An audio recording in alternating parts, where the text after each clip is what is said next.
Hello बच्चों, कैसे हैं आप सभी। हम उम्मीद करते हैं कि आप लोग बहुत ही अच्छे होंगे। तो एक बार कमेंट, लाइक और शेयर करके जल्दी से जल्द आ जाइए हमारे इस चैनल पे, मिस्टर फिजिक्स हैकर के चैनल पर। तो जल्द से जितना शेयर हो वीडियो को ज़्यादा से ज़्यादा शेयर करें, लाइक करें, कमेंट करें और जितना ज़्यादा हो ग्रुप में शेयर करके एक बार जल्दी से चले आएँ। तो आज का लेक्चर हमारा जो है उसको शुरू करने से पहले मैं आपको एक इन्फॉर्म करना चाहता हूँ कि आप लोग बुक और पेन के साथ बैठे, ताकि हम कोई भी अगर इम्पोर्टेंट नोट्स लिखवाएं तो आप लोग उसको नोट कर लीजिए, ठीक है। तो चलते हैं जल्दी से, आज का हम लोग लेक्चर शुरू करते हैं। इसको लेक्चर के शुरू करने से पहले हम कल के लेक्चर में जो पढ़ा था उसके बारे में थोड़ा सा हम लोग आपको डिटेल में एक्सप्लेन कर देते हैं, शॉर्ट में एक्सप्लेन करते हैं। देखिए, कल हमने पढ़ा था कूलॉम्स लॉ के बारे में। किसके बारे में? कूलॉम्स लॉ के बारे में।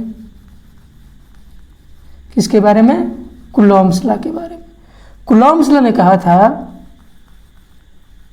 क्या कहा था कूलॉम्स लॉ ने, कि जो कूलम्बिक फोर्स लग रहा था वो डायरेक्टली प्रोपोर्शनल था दो चार्जेस के बीच में, और इन्वर्सली प्रोपोर्शनल था जब दोनों चार्जेस के बीच का जो डिस्टेंस था उसके क्या था? इन्वर्सली प्रोपोर्शनल था। जब हमने दो चार्ज को रखा था, एक चार्ज ये है और एक चार्ज ये है, तो मान लेते हैं हमारा Q1 चार्ज था, ये हमारा Q2 चार्ज था। दोनों के बीच का जो डिस्टेंस हमने लिया था R था। हमने क्या कल किया था कि दो चार्ज लिया, एक चार्ज Q1 था और एक चार्ज Q2 था। इन दोनों को हमने R डिस्टेंस पे रखा, तो ये देखा कि जो कूलम्बिक फोर्स था वो डायरेक्टली प्रोपोर्शनल था प्रोडक्ट ऑफ टू चार्जेस का, एंड इनवर्सली प्रोपोर्शनल था square of distance between them. दोनों चार्जेस के बीच का जो डिस्टेंस था उसके स्क्वायर का इनवर्सली प्रोपोर्शनल था कूलम्बिक फोर्स। और हम नोट यहाँ क्या करेंगे कि कूलम्बिक फोर्स जो है केवल एप्लीकेबल है पॉइंट चार्ज के लिए। किसके लिए? पॉइंट चार्ज के लिए, केवल और केवल पॉइंट चार्ज के लिए एप्लीकेबल है कूलम्ब्स लॉ। तो ये हमारा कल का था। आज का जो हमारा मेन टॉपिक है वो है difference between charge and mass. Charge और मास के बीच का डिफरेंस क्या है उसको आज हम लोग एक्सप्लेन करने जा रहे हैं इस वीडियो में। तो एक बार ध्यान से सुनिएगा और वीडियो को जितना ज़्यादा से ज़्यादा शेयर करके जल्द से फटाफट आ जाइए। तो हम शुरू करते हैं आज का लेक्चर, वो है हमारा difference between charge and mass. क्या है? Charge and mass. अगर हम लोग देखें एक प्रॉपर्टी चार्ज की, क्या? चार्ज की, तो हमने क्या देखा था कि जो चार्ज है हमारा, charge is an intrinsic property. क्या होती है? चार्ज एक इंट्रिंसिक प्रॉपर्टी होता है। क्या होता है? Intrinsic property. अगर चार्ज की हम लोग बात करें तो चार्ज जो होता है हमारा वो होता है इंट्रिंसिक प्रॉपर्टी।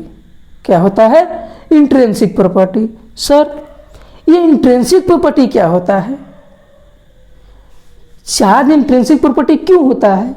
कैसे होता है इंट्रिंसिक प्रॉपर्टी चार्ज? सर, हम एक्सप्लेन करके बताइए। हमने कहा हाँ जी, एक्सप्लेन करता हूँ चार्ज क्या होता है।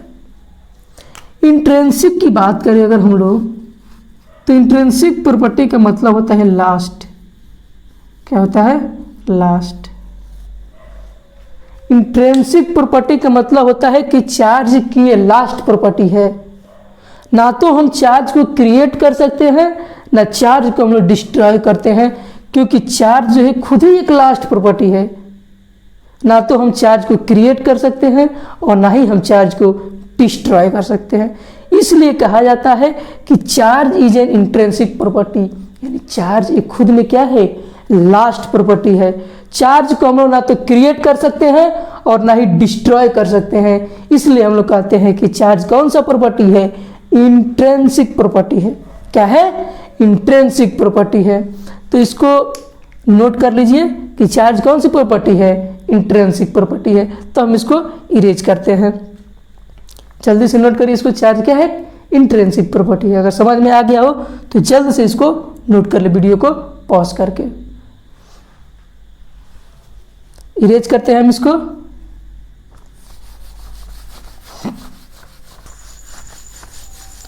हम इसको इरेज करके अब हम लोग क्या देखते हैं, चार्ज जो हमारा क्या है, इंट्रिंसिक प्रॉपर्टी है। पहला कंसेप्ट क्लियर हो गया कि चार्ज जो है हमारा है वो इंट्रिंसिक प्रॉपर्टी है, क्योंकि चार्ज जो है एक लास्ट प्रॉपर्टी होता है। क्या होता है? लास्ट प्रॉपर्टी होता है। ना ही हम चार्ज को क्रिएट कर सकते हैं और ना ही हम चार्ज को डिस्ट्रॉय कर सकते हैं। This is the last property. यानी चार्ज क्या है? किसी मटेरियल की लास्ट प्रॉपर्टी है। क्या कहा हमने कि किसी मटेरियल की जो हमारा चार्ज है वो लास्ट प्रॉपर्टी होता है। ठीक, अब हम लोग क्या कहते हैं कि सर अब हम एक टॉपिक यहां से स्टार्ट करते हैं। बहुत ही मजेदार कंसेप्ट है, जरा इस कंसेप्ट को ध्यान से समझिए। हम आपसे क्वेश्चन करते हैं, उस क्वेश्चन का आप लोग जवाब दीजिए।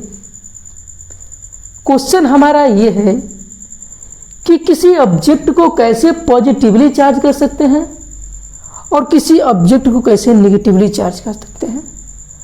कैसे हम कहेंगे कि किसी बॉडी पे पॉजिटिवली चार्ज है और कैसे किसी बॉडी पे नेगेटिवली चार्ज है। कॉन्सेप्ट क्लियर है? कैसे हम लोग कहेंगे कि किसी बॉडी पे पॉजिटिव चार्ज है और कैसे कहेंगे कि किसी बॉडी पे नेगेटिव चार्ज है। तो हमारा एक कंसेप्ट यहां से राइज होता है कि सर हमें बता दीजिए कि कैसे किसी ऑब्जेक्ट पे पॉजिटिव चार्ज होता है और कैसे किसी ऑब्जेक्ट पे नेगेटिव चार्ज आता है। तो ध्यान से जरा इस कंसेप्ट को समझिए। क्या कहा हमने कि मान लेते हैं कि हमारे पास ये कोई बॉडी है। हमने मान लिया कि ये हमारा क्या है, एक बॉडी है। ठीक है, मान लेते हैं कि इस ऑब्जेक्ट में प्रोटॉन की संख्या 4 है और इलेक्ट्रॉन की भी संख्या कितनी है? 4 है। यानी कि जितने नंबर ऑफ प्रोटॉन है उतने ही नंबर ऑफ क्या है, इलेक्ट्रॉन है। क्या कहा हमने कि जितने नंबर ऑफ प्रोटॉन है उतने नंबर ही क्या है, ऑब्जेक्ट पे इलेक्ट्रॉन की संख्या है। इतना समझ में आ गया? आपने कहा हाँ सर, इतना तो हमें समझ में आ गया कि किसी बॉडी में जितने नंबर ऑफ प्रोटॉन है उतने ही नंबर ऑफ क्या है, इलेक्ट्रॉन है। इसका मतलब क्या हुआ? अब हम क्या करते हैं कि मान लेते हैं कि यहां से एक इलेक्ट्रॉन क्या हो रहा है, ऑब्जेक्ट से बाहर निकल रहा है। मान लेते हैं कि जब हम रबिंग करते हैं तो इलेक्ट्रॉन का क्या होता है, ट्रांसफर होता है। तो रबिंग करने के बाद इस ऑब्जेक्ट पे मान लेते हैं कि यहां से एक इलेक्ट्रॉन क्या हो गया, ट्रांसफर हो गया। रबिंग करने के दौरान ऑब्जेक्ट में इलेक्ट्रॉन का ट्रांसफर होता है। एक बॉडी से दूसरे बॉडी में इलेक्ट्रॉन क्या होते हैं, एंट्री करते हैं। तो हम मान लेते हैं कि इस ऑब्जेक्ट से, इस बॉडी से एक इलेक्ट्रॉन क्या हो रहा है, बाहर निकल रहा है। तो अगर बाहर निकल रहा है तो टोटल कितने इलेक्ट्रॉन हो गए? अब हो गए हमारे पास टोटल 3 इलेक्ट्रॉन। पहले 4 इलेक्ट्रॉन थे, 4 प्रोटॉन थे, लेकिन एक इलेक्ट्रॉन के निकलने की वजह से इस बॉडी में 3 इलेक्ट्रॉन बच गए और एक इलेक्ट्रॉन कहाँ चला गया, बाहर। तो यहाँ से कंसेप्ट हमें क्या मिला कि जो नंबर ऑफ प्रोटॉन है वो ग्रेटर है किससे, नंबर ऑफ इलेक्ट्रॉन से। हम क्या कहना चाहते हैं कि यहाँ प्रोटॉन की संख्या किससे ज़्यादा है, इलेक्ट्रॉन की संख्या से। तो जब किसी ऑब्जेक्ट में प्रोटॉन की संख्या इलेक्ट्रॉन से ज़्यादा है, यानी कि इस ऑब्जेक्ट में क्या है, प्रोटॉन की संख्या ज़्यादा है। तो जब प्रोटॉन की संख्या ज़्यादा है तो बॉडी कैसे चार्ज हो गई, पॉजिटिवली चार्ज हो गई। कैसे चार्ज हो गई, पॉजिटिवली चार्ज हो गई।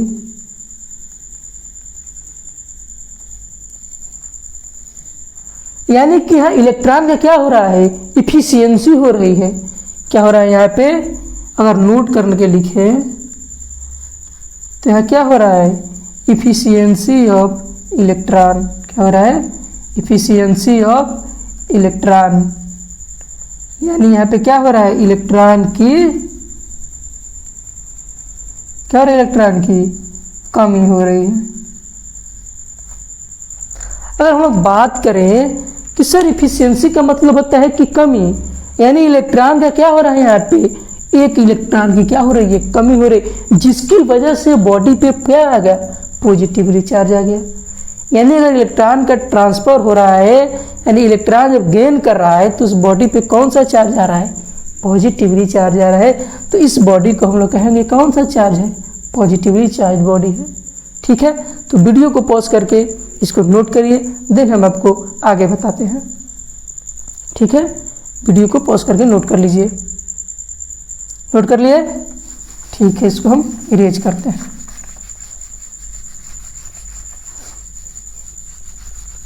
अब एक और मजेदार कंसेप्ट हम बताते हैं आपको। यहां हमने इलेक्ट्रॉन को निकाला, क्या किया, इलेक्ट्रॉन को निकाला। अब हम क्या करते हैं कि इस बॉडी को इलेक्ट्रॉन देते हैं, क्या करते हैं, इस बॉडी में हम लोग इलेक्ट्रॉन को देते हैं, यहां से रिमूव नहीं करते, बॉडी इलेक्ट्रॉन को एक्सेप्ट कर रही है। यानी मान लेते हैं अगर ये बॉडी एक इलेक्ट्रॉन को क्या कर रही है, एक्सेप्ट कर रही है। बॉडी जो है एक इलेक्ट्रॉन को क्या कर रही है, एक्सेप्ट कर रही है। तो जब इलेक्ट्रॉन को एक्सेप्ट कर रही है तो पहले इसमें टोटल कितने इलेक्ट्रॉन थे, 4 इलेक्ट्रॉन थे। इस इलेक्ट्रॉन के आने की वजह से इस बॉडी में अब टोटल 5 इलेक्ट्रॉन हो गए। कितने इलेक्ट्रॉन हो गए, 5 इलेक्ट्रॉन हो गए। पहले 4 प्रोटॉन 4 इलेक्ट्रॉन थे। अब इस बॉडी के एक इलेक्ट्रॉन की आने की वजह से बॉडी में जो है इलेक्ट्रॉन की संख्या क्या हो गई, ज्यादा हो गई। यानी अगर लिखना चाहे तो क्या लिख सकते हैं कि नंबर ऑफ प्रोटॉन जो है लेस देन है किससे, नंबर ऑफ इलेक्ट्रॉन से। कहने का मतलब यह है कि जो प्रोटॉन की संख्या है वो इलेक्ट्रॉन से क्या है, लेस है, यानी कि कम है। तो जब इलेक्ट्रॉन की संख्या ज्यादा है तो यहाँ पे क्या होगा, यहाँ पे बॉडी कैसे चार्ज होगी, निगेटिवली चार्ज। कैसी चार्ज होगी, निगेटिवली चार्ज बॉडी हो जाएगी।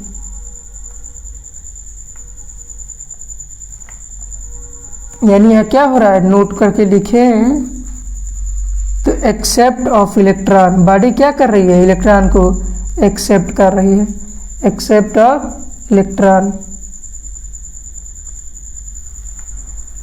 उसमें जो है बॉडी इफिशियंसी हो रही थी, इलेक्ट्रॉन की कमी हो रहा था, लेकिन इसमें देखा जाए तो इलेक्ट्रॉन क्या कर रही है, बॉडी एक्सेप्ट कर रही है।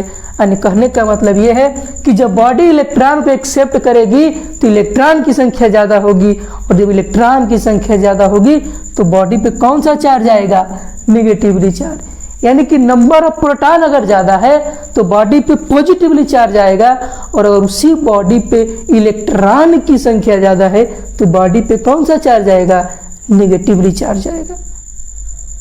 अगर हम लोग बात करें, एक नोट करके लिखें। पहला नोट क्या है कि अगर चार्ज ऑन प्रोटॉन की बात करें, चार्ज ऑन प्रोटॉन, तो जो प्रोटॉन पे चार्ज होता है कौन सा चार्ज होता है, पॉजिटिव चार्ज होता है। अगर हम इसी तरह से इलेक्ट्रॉन की बात करें, चार्ज ऑन इलेक्ट्रॉन, तो इस पे कौन सा चार्ज होता है, निगेटिव चार्ज होता है। यानी प्रोटॉन का जो चार्ज है वो कैसे कितना है, पॉजिटिव है, और इलेक्ट्रॉन पे चार्ज जो है वो कैसा है, निगेटिव है।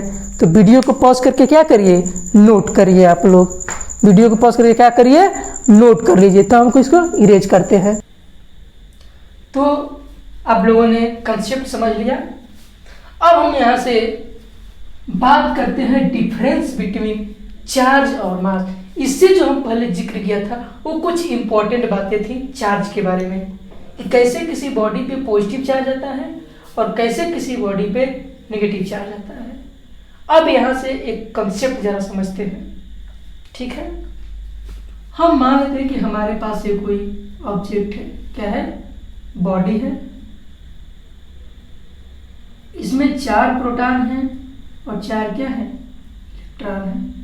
तो जो हमने 2 केस देखा, इसी में कि बॉडी जो है जब नंबर ऑफ प्रोटॉन ग्रेटर था नंबर ऑफ इलेक्ट्रॉन से, तो बॉडी कौन सी थी? पॉजिटिवली चार्ज थी।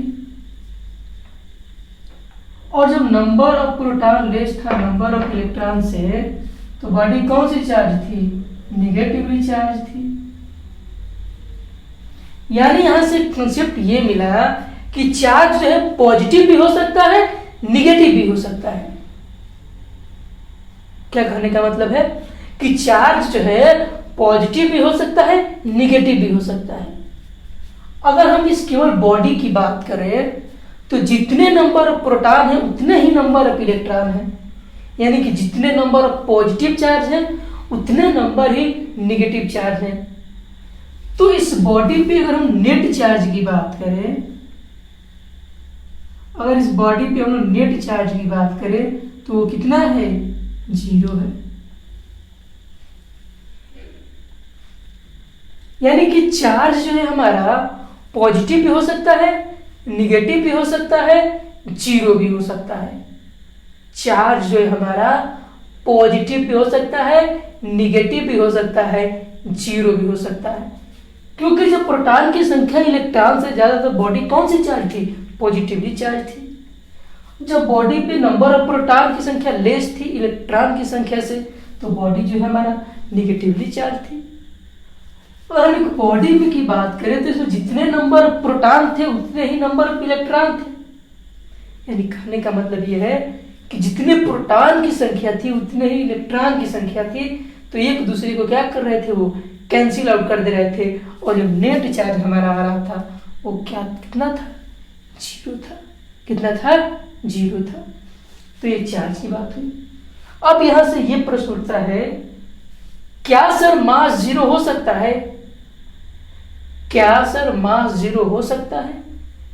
हमने कहा नहीं जी, मास तो कभी 0 नहीं होता।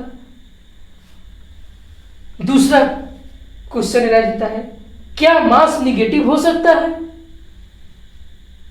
मास निगेटिव नहीं हो सकता है। क्या सर मास पॉजिटिव हो सकता है? हाँ जी, मास तो पॉजिटिव हो सकता है। अब इन तीनों का हम आपको कंसेप्ट बताते हैं।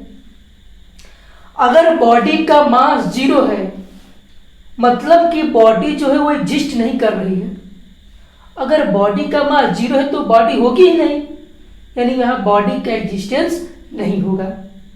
और मास कभी निगेटिव नहीं होता कि मास -2 kg है, -3 kg है, माइनस नहीं होता। Mass always gives a positive value. Mass हमेशा कौन सा वैल्यू देता है? पॉजिटिव वैल्यू देता है।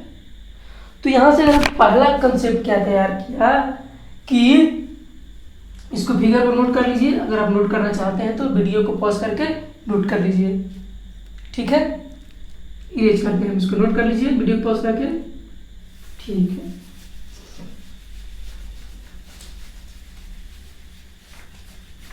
तो हमारा ये पहला कंसेप्ट था कि चार्ज जो है बॉडी का, और यहां से देखिए हम लोग यहां कर देते हैं मास और इधर हम लोग कर देते हैं चार्ज। अगर पहले कंसेप्ट की बात करें तो जो हमारा चार्ज है वो चार्ज जो है मे बी पॉजिटिव, चार्ज में भी पॉजिटिव हो सकता है, निगेटिव हो सकता है एंड 0 हो सकता है। चार्ज हमारा जो है वो पॉजिटिव भी हो सकता है, निगेटिव भी हो सकता है, 0 भी हो सकता है। लेकिन मास कभी निगेटिव और 0 नहीं हो सकता। Mass always gives a positive value. तो दूसरा तो पहला इसमें क्या लिखते हैं कि मास जो है always gives a positive value. हाँ सर, ये तो बात आपने बहुत अच्छा कहा। मास जो है हमेशा पॉजिटिव वैल्यू देता है, ठीक है? अच्छा, अगर दूसरे कंसेप्ट की हम लोग बात करें तो चार्ज जो है, charge is does not depend, charge is does not depend upon speed. हमारा जो चार्ज है ये स्पीड पे डिपेंड नहीं करता है।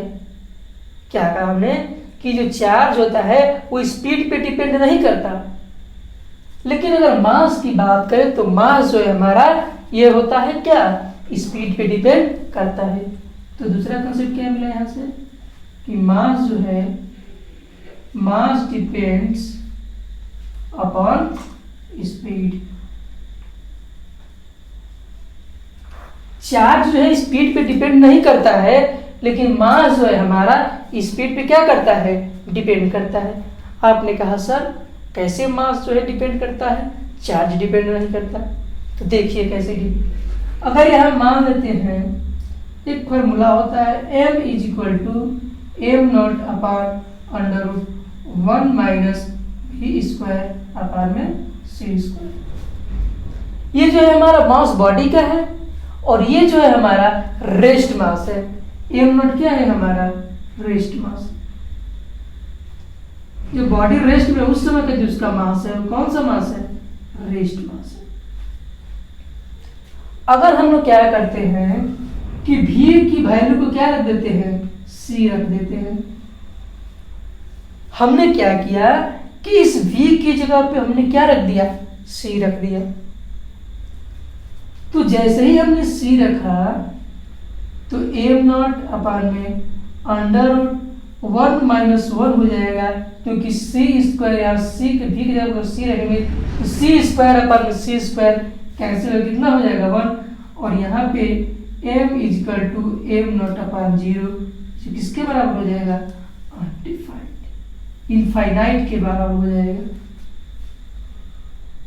यानी अगर ऑब्जेक्ट की जो इस वेलोसिटी है अगर वो लाइट की वेलोसिटी के क्या हो जाए, बराबर हो जाए। v क्या है, स्पीड ऑफ ऑब्जेक्ट है। अगर ये c जो है स्पीड ऑफ लाइट के बराबर हो जाए तो हमारा m जो है इनफाइनाइट हो जाएगा। क्या हो जाएगा, इनफाइनाइट हो जाएगा। इस तरह से जो हमारा मास है वो स्पीड पे डिपेंड करता है, लेकिन चार्ज जो है हमारा ये स्पीड पे डिपेंड नहीं करता है। ठीक है, तो इसको नोट कर लीजिए आप लोग वीडियो को पॉज करके। ठीक है, नोट कर लीजिए वीडियो को। तो हम आप लोग क्या करते हैं, इसको इरेज करते हैं। ठीक है, नोट कर लीजिए वीडियो को। तो हम लोगों ने इसको इरेज कर दिया और अब क्या करते हैं, किसकी तीसरी प्रॉपर्टी को पढ़ते हैं कि चार्ज की तीसरी प्रॉपर्टी क्या होती है। बहुत ही मजेदार कंसेप्ट है, जरा इसको समझने का प्रयास करिए। हमने जब दो चार्ज रखा था, एक चार्ज था Q1 और एक चार्ज कौन सा था, Q2, और इन दोनों चार्जेस के बीच का जो डिस्टेंस था कितना था, R। जब हमने दो चार्ज लिया और दोनों चार्जेस के बीच का डिस्टेंस कितना था, R था, तो वहां पे हमने कूलम्बिक फोर्स अप्लाई किया था कि जब दो चार्ज किसी R डिस्टेंस पे रखे हों तो उनके बीच लगने वाला फोर्स क्या कहा जाता, कूलम्बिक फोर्स। तो कूलम्बिक फोर्स ने क्या बताया था, डायरेक्ट फार्मूला लिखते हैं, डायरेक्टली प्रोपोर्शनल को हटा के उन्होंने एक के कांस्टेंट लगाया था, के Q1 Q2 अपान में R स्क्वायर। हाँ सर, तो बहुत अच्छी बात है। अब किसी ने पूछा कि सर, हमने कहा हाँ जी पूछिए, अगर इन दोनों चार्ज में से किसी एक चार्ज को निगेटिव कर दे, एक चार्ज को निगेटिव कर दे और एक चार्ज को पॉजिटिव कर दे, ये जो दोनों चार्ज R डिस्टेंस पे रखे हैं ना, इनमें से किसी एक चार्ज को पॉजिटिव कर दे और एक चार्ज को निगेटिव कर दे। Got it? ठीक है, तो जब एक चार्ज को पॉजिटिव और एक चार्ज को निगेटिव लेंगे तो हमारा जो कूलम्बिक फोर्स है वो माइनस में आने लगेगा, के Q1 Q2 अपान में R स्क्वायर। सर इससे आप क्या बताना चाहते हैं? तो हम आपसे ये बताना चाहते हैं कि कूलम्बिक फोर्स जो होता है एक इलेक्ट्रोस्टैटिक फोर्स होता है। हमने बताया था कि इलेक्ट्रोस्टैटिक फोर्स फिजिक्स का ऐसा ब्रांच है जिसमें हम वैसे चार्ज के बारे में स्टडी करते हैं जो चार्ज किस कंडीशन में हो, रेस्ट के कंडीशन में हो। तो इन दोनों चार्जेस के बीच जो फोर्स लग रहा है, जब दोनों चार्ज रेस्ट में है तभी ये फोर्स लग रहा है। तो इस फोर्स को हम लोग क्या कह सकते हैं, electrostatic force between two charges. तो जो दोनों चार्जेज के बीच लगने वाला फोर्स है, तो जब पॉजिटिव दोनों है तो एक दूसरे को क्या करेंगे, रिपेल करेंगे, और जब निगेटिव है तो एक दूसरे को क्या करेंगे, अट्रैक्ट करेंगे। जब दोनों चार्ज के पास सेम साइन था यानी कि सेम पॉजिटिव थे, तो दोनों एक दूसरे को रिपेल कर रहे थे। और जब दोनों में से किसी एक को निगेटिव लिया यानी कि दोनों का साइन अपोजिट रखा, तो कूलम्बिक फोर्स क्या आने लगा, अट्रैक्ट करने लगा। तो यहां से कंसेप्ट क्या मिला कि जो हमारा चार्ज होता है, चार्ज उसके बीच जो इलेक्ट्रोस्टैटिक फोर्स होता है वो पॉजिटिव भी हो सकता है, निगेटिव भी हो सकता है, यानी कि रिपल्सिव भी हो सकता है और वो अट्रैक्टिव भी हो सकता है। तो ये हमारा तीसरा कंसेप्ट था कि दोनों चार्जेस के बीच जो इलेक्ट्रोस्टैटिक फोर्स लगता है ना, वो रिपल्सिव भी हो सकता है और अट्रैक्टिव भी हो सकता है। रिपल कब होगा, जब दोनों चार्ज सेम साइन के होंगे। अट्रैक्टिव कब होगा, जब एक चार्ज पॉजिटिव हो और एक चार्ज निगेटिव है, दोनों का साइन डिफरेंट। ठीक है, अब हम लोग मास की बात करते हैं। आप लोग पढ़े होंगे क्लास 9th में ग्रेविटेशनल फोर्स। मान लेते हैं एक बॉडी का मास m1 है और एक बॉडी का मास m2 है, और दोनों के बीच जो डिस्टेंस है कितना है, r रहते हैं। तो इसमें ये बताया गया था कि जो ग्रेविटेशनल फोर्स है Fg किसके बराबर था, gravitational constant G m1 m2 upon में r²। हम इससे क्या समझाने का प्रयास कर रहे हैं, क्या कभी मास निगेटिव हो सकता है? जी नहीं, मास कभी निगेटिव हो नहीं सकता। मास हमेशा पॉजिटिव होता है। क्या होता है, पॉजिटिव होता है। और ग्रेविटेशनल फोर्स क्या कहता है, इन दोनों के बीच फोर्स लगता है। क्या लगता है, फोर्स लगता है। और फोर्स कैसा होता है, अट्रैक्टिव नेचर का होता है। जब दोनों का मास था तो दोनों के बीच फोर्स लग रहा था, और फोर्स कैसा था, अट्रैक्टिव फोर्स था। क्योंकि अगर किसी ऑब्जेक्ट को हम h हाइट से गिराते हैं, क्या करते हैं, h हाइट से उस ऑब्जेक्ट को जब हम गिराते हैं तो अर्थ उसको क्या करती है, अपनी तरफ अट्रैक्ट करती है। कोई भी ऑब्जेक्ट को अगर हम h हाइट से उसको गिराते हैं, h हाइट से उसको फॉल करते हैं, तो ऑब्जेक्ट उसको अर्थ जो क्या करती है, उसको अट्रैक्ट करती है। और जिस फोर्स से अट्रैक्ट करती है उस फोर्स को हम लोग कहते हैं ग्रेविटेशनल फोर्स। तो यहाँ केवल और केवल अट्रैक्टिव फोर्स होगा, रिपल्सिव फोर्स नहीं होगा। तो कहने का मतलब क्या है कि the gravitational force between two masses is always attractive. तो यहाँ क्या लिख सकते हैं, अगर लिखना चाहते हैं तो कि the gravitational force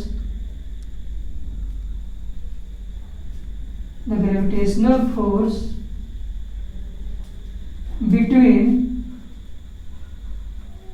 two masses, gravitational force between two masses is only attractive। क्या हो सकता है, only attractive। और अगर इसमें हम लोग बात करें, क्या करते हैं, इसको हम लिखने का प्रयास करें डिफरेंशियल चार्ज में, तो क्या लिख सकते हैं कि द इलेक्ट्रोस्टैटिक फोर्स, क्या, the electrostatic force between two charges में बी रिपल्सिव भी हो सकता है और अट्रैक्टिव भी हो सकता है। क्या हो सकता है, अट्रैक्टिव भी हो सकता है। यानी यहां से हमें ये कंसेप्ट मिला कि दोनों चार्जेस के बीच जो लगने वाला इलेक्ट्रोस्टैटिक फोर्स था वो पॉजिटिव भी हो सकता है, निगेटिव भी हो सकता है, यानी कि रिपल्सिव भी हो सकता है और अट्रैक्टिव भी हो सकता है। जब दोनों चार्जेस सेम रहेंगे तो रिपेल करेंगे, अगर दोनों चार्ज अलग अलग साइन के होंगे, डिफरेंट डिफरेंट चार्ज होंगे, तो क्या करेंगे, अट्रैक्ट करेंगे। और ग्रेविटेशनल फोर्स हमेशा अट्रैक्टिव होता है, क्योंकि जिस फोर्स से अर्थ किसी ऑब्जेक्ट को अपनी तरफ खींचती है उस फोर्स को हम लोग कहते हैं ग्रेविटेशनल फोर्स। तो ग्रेविटेशनल फोर्स हमेशा अट्रैक्टिव होता है, लेकिन इलेक्ट्रोस्टैटिक फोर्स रिपल्सिव भी हो सकता है, अट्रैक्टिव भी हो सकता है। तो इसको नोट करिए, वीडियो को पॉज करके ये स्क्रीनशॉट ले लीजिए, इसका वीडियो को पॉज कर लीजिए, ये स्क्रीनशॉट ले लीजिए। क्या करिए, स्क्रीनशॉट ले लीजिए, ठीक है, स्क्रीनशॉट लीजिए इसका, ठीक है, स्क्रीनशॉट ले लिया। अब हम लोग इसके अगले कंसेप्ट की बात करते हैं। किसकी बात करते हैं, अगले कंसेप्ट की बात करते हैं।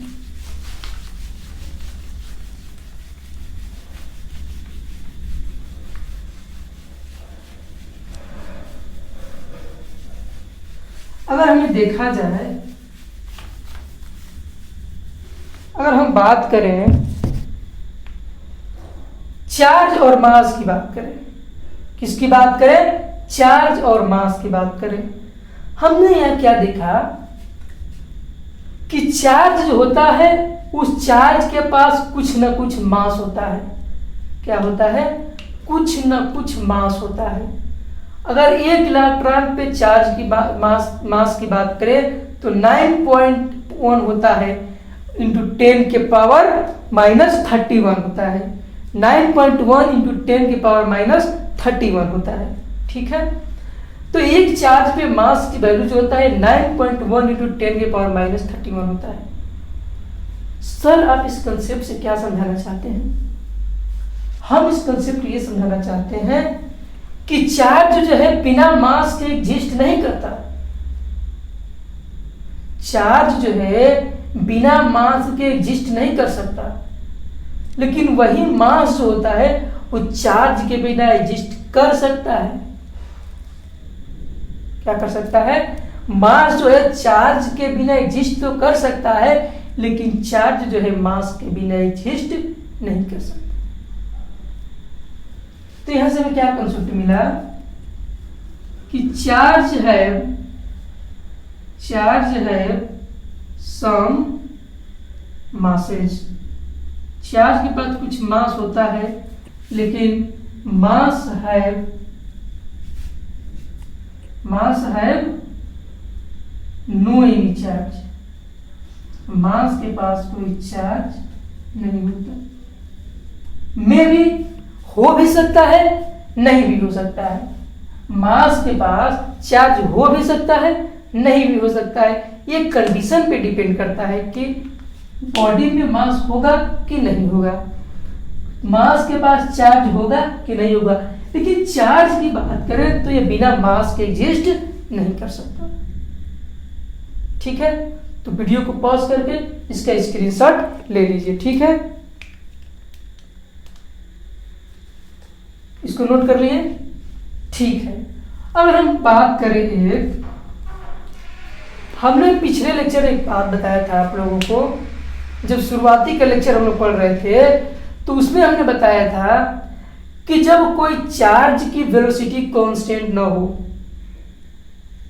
जब किसी चार्ज की वेलोसिटी कांस्टेंट नहीं हो, यानी कि वेलोसिटी क्या हो, चेंज हो रही हो। जब वेलोसिटी चेंज होती है उसी को तो हम लोग एक्सेलरेशन कहते हैं।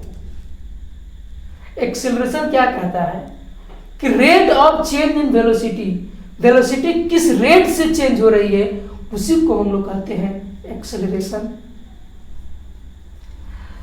तो अगर हम लिखना चाहते हैं यहाँ पे कि एक्सेलरेटेड चार्ज पार्टिकल, क्या, accelerated charge particle, accelerated charge particle जो होता है वो एनर्जी रेडिएट करता है। क्या करता है, radiate energy in form of electromagnetic wave. जब हमने आपको फर्स्ट लेक्चर पढ़ाया था तो उसमें बताया था कि जब ऑब्जेक्ट की वेलोसिटी कांस्टेंट नहीं होती है तो वो इलेक्ट्रिक फील्ड, मैग्नेटिक फील्ड और इलेक्ट्रोमैग्नेटिक वेव प्रोड्यूस करती है। अगर हम इसकी बात करें मास की, तो एक्सेलरेटेड मास जो होता है, accelerated mass do not radiate energy, यानी जो एक्सेलरेटेड मास होता है वो एनर्जी रेडिएट नहीं करता है, लेकिन एक्सेलरेटेड चार्ज पार्टिकल जो होता है एनर्जी रेडिएट करता है। किसके फॉर्म में? इलेक्ट्रोमैग्नेटिक वेव के फॉर्म में। और चार्ज की बात करें तो चार्ज होता है कंजर्वेटिव होता है नेचर में। क्या होता है? अगर यहाँ पे चौथा पॉइंट लिखना चाहे तो चार्ज जो होता है, charge is conservative in nature. लेकिन अगर हम मास की बात करें तो मास डू नॉट कंजर्व, यानी कि मास कंजर्व नहीं हो सकता। यानी कि चार्ज जो है हमारा कंजर्वेटिव, यानी कि इसको हम क्रिएट नहीं कर सकते और ना ही डिस्ट्रॉय कर सकते, केवल और केवल ये कंजर्व रहता है, लेकिन मास को हम लोग कंजर्व नहीं कर सकते। आज का लेक्चर जो है हमारा यहीं पे समाप्त करते हैं। तो आप लोग मन से पढ़ाई कीजिए और कल का लेक्चर हम यहीं से क्या करेंगे? कंटिन्यू करेंगे। इस वीडियो को जितना हो ज़्यादा से ज़्यादा लाइक, कमेंट और शेयर कीजिए। आपके पास जितने भी ग्रुप हैं, जितने भी व्हाट्सएप ग्रुप हैं, सारे ग्रुप में इसको क्या करिए? शेयर कीजिए और बोलिए कि मिस्टर फिजिक्स हैकर सर ने आपको बुलाया है, क्लास 11th और 12th का बैच क्या हो गया है? स्टार्ट हो गया है। तो आप लोग वीडियो को इसका स्क्रीनशॉट ले लीजिएगा और स्क्रीनशॉट लेके क्या करिए? इसको कॉपी में अपना नोट कर लीजिएगा। तब तक के लिए जय हिंद। मिलते हैं कल के लेक्चर में।